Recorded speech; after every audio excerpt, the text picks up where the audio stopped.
people don't take enough. That's all. People are confused about what's going on. First of all, taking psychedelics has a certain measure of chicness about it. Well, everybody wants to be chic, and you can get into the club merely by saying you took it. But you don't want to lie like a dog, so the way to get into the club without paying your dues is to take some pissant amount and then run around raving about that. So when we talk about the psychedelic experience, it's not clear we're all talking about the same thing. It's sort of like talking about France, and you have the people who changed planes in the airport and the people who moved there for 30 years and learned the literature and got a job and married the locals. So the way to do psychedelics is, I believe, at higher doses than most people are comfortable with, and rarely, and with great attention to set and setting. The social use of psychedelics in the club scene or at rock and roll concerts and so forth, when I go to those kind of scenes, I just smoke pot.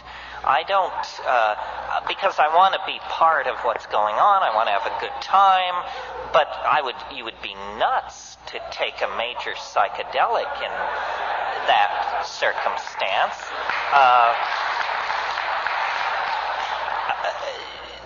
Socially dense environments filled with light and noise are a strategy for coming down. If you took a drug you didn't like, the smartest thing to do would be to jog around the block 10 times and then chop a bunch of wood. Very similar to dancing your ass off, in other words. So the way I recommend doing psychedelics is in silent darkness, and with as little input from other people as possible. I say alone if you are experienced. If you're really confident, just alone, for crying out loud. If that gives you pause, and you must have a sitter, and let's use the word sitter, not guide. My God, nobody's guiding you anywhere. They have no more notion where you are than, we know where Judge Carter is at this point. So the sitter, and my idea of the perfect sitter is, you have a little Tibetan bell by your side, and the sitter is 3 rooms away, and if you need the sitter, you ring the bell, they stick their head in the room and say, "It's cool, lay down," and, they do that.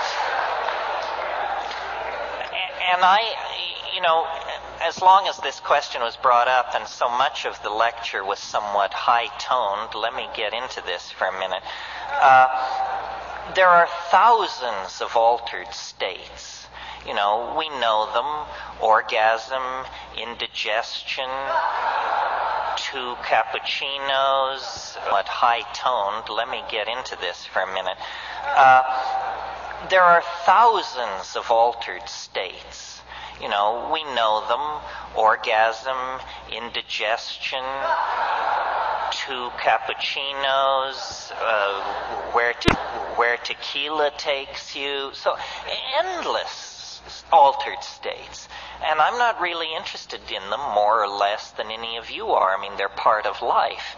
But what I'm interested in as an experimentalist, as a connoisseur of nature, somebody who loves fossils, butterflies, rainforests, that kind of thing, is this family of compounds called the indole hallucinogens. Indoles. And they cause hallucination. And some people say, that I'm a fetishist about this, that who cares, or that there are other things besides hallucination. Yes, I know, maybe, and of course, but the reason I'm so fascinated by hallucinations is because, to my mind, when you're hallucinating, you have an absolutely clear proof that you are not generating this material. It's not funny ideas. It's not racing thoughts. It's not insight into what your boyfriend really meant yesterday. That kind of thing we all can generate by just inspecting our own minds. But a hallucination is to be in the presence of that which previously could not be imagined. And if it previously could not be imagined, then there is no grounds for believing that you generated it out of yourself. I mean, we should each know our own inventory. You know what's in your cupboard. You know what's in your chest of drawers. For God's sake, you ought to know what's in your mind. Well, then if something comes forward and you say, that's not mine, that's not in my inventory, then you have a kind of perfect proof that this is coming from somewhere else. And then the question becomes, where? And we can set off into that. Opinions differ, and nobody has God's truth on it. A reductionist, somebody who didn't like these substances, would say, oh, well, it's just neurological chaos. It's just you've interrupted the normal functioning of good brain chemicals, and evil brain chemicals are now giving a sense of a chaos.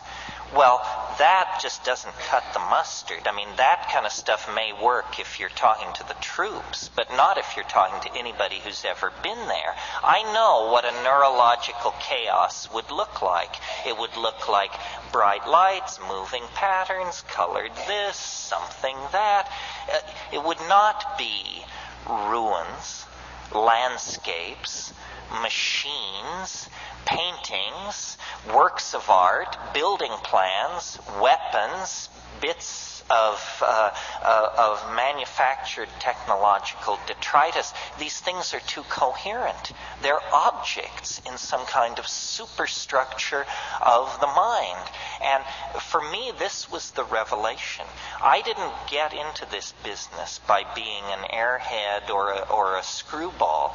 My attitude was always, if it's real, it can take the pressure. You don't have to pussyfoot around the real thing. If they're telling you, oh, you must lower your voice and avert your gaze or this and that, then you're probably in the presence of crap. Because the real thing is real. It doesn't demand that you adjust your opinion to suit it. It's real. That means it is preeminent. That means it sets the agenda. And I studied yoga. I wandered around in the East. I was fast shuffled by beady-eyed little men in dhotis. I know the whole spiritual supermarket and rigmarole. And I find nothing there to interest me on the level of, 5 grams of psilocybin mushrooms in silent darkness. I mean, that's where the pedal meets the metal. That's where the rubber meets the road. And the inspiration for me to get up and talk to an audience like this simply comes from the fact that I cannot believe that this could be kept under wraps the way it has. I mean, I kidded with you earlier that they would make sex illegal if they could. Well, they can't, so it isn't. But the psychedelic experience is as central to understanding your humanness as having sex, or having a child, or having responsibilities, or having hopes and dreams. And yet it is illegal. We are somehow told we are infantilized. We're told, you can wander around within the sanctioned playpen of ordinary consciousness, and we have some intoxicants over here. If you want to mess yourself up, we've got some scotch here and some tobacco and red meat and some sugar and a little TV and so forth and so on. But these boundary dissolving hallucinogens that give you a sense of unity with your fellow man and nature are somehow forbidden. This is an outrage. It's a sign of cultural immaturity, and the fact that we tolerate it is a sign that we are living in a society as oppressed as any society in the past.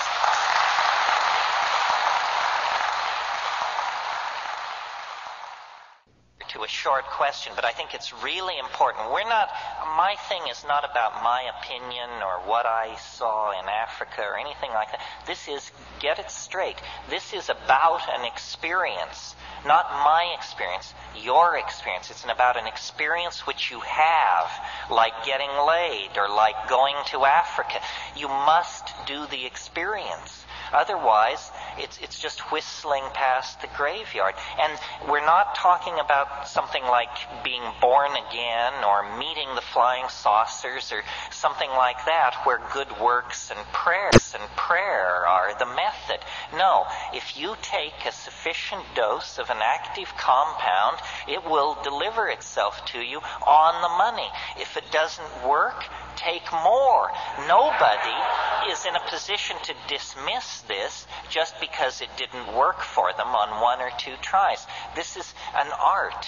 It's an art. It's something you coax into existence. I mean, you have to learn to make love. You have to learn to speak English. Anything worth doing is an art that is acquired. This is part of our birthright, perhaps the most important part of our birthright. These substances will deliver. It is the confoundment of psychology and science generally. And that's why it's so touchy for cultural institutions. But you are not a cultural institution. You are a free and independent human being. And these things have your name written on them in big gold letters. Yes, here.